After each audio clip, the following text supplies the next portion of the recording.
les qualifications et les compétences, d'un plan national de maintien et de relocalisation des outils et des emplois industriels, piloté par un État assumant un rôle d'acteur central et d'industrie, mais aussi celui de l'intérêt public.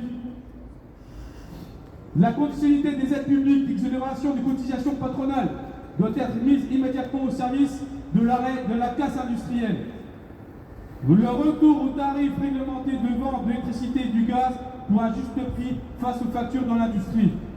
Un plan d'urgence pour l'investissement productif avec les créations d'un pôle public financier. L'organisation d'assises de l'industrie. La CGT porte également l'adoption du projet de loi des GMES sur la responsabilité sociale des donneurs d'ordre vis-à-vis de leurs sous-traitants. Ces donneurs d'ordre doivent être tenus responsables des pratiques envers leurs sous-traitants, afin de protéger les emplois, les qualifications, les savoir-faire et les sites industriels. Le nouveau gouvernement doit répondre aux urgences sociales et orienter ses décisions politiques vers la protection des travailleurs et la satisfaction de leurs besoins fondamentaux.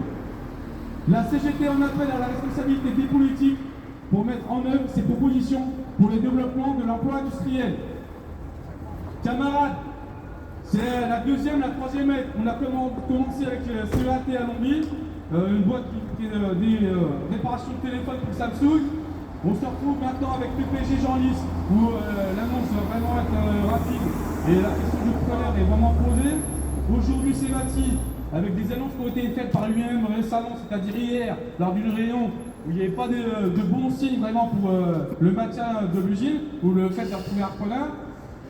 Après avoir été siphonné par le groupe Mutares et avoir bénéficié d'argent public, on a eu des annonces hier ou la semaine dernière concernant JTEC à Chevigny, avec plus de 400 emplois. On a Tetrapac aussi qui est lancé. Voilà, on a une grosse question sur la question du maintien de l'industrie et des emplois sur notre territoire sous le revenu national. Donc voilà, je pense qu'on va être arrivé vraiment mobilisé dans le cadre d'une intersyndicale très large pour essayer de maintenir et sauver nos emplois. Voilà, je vais terminer. Et après, il y aura les camarades de la métallurgie et plus précisément de Baltic qui prendront la parole à la sortie de l'audience. Donc voilà, je vous remercie les camarades.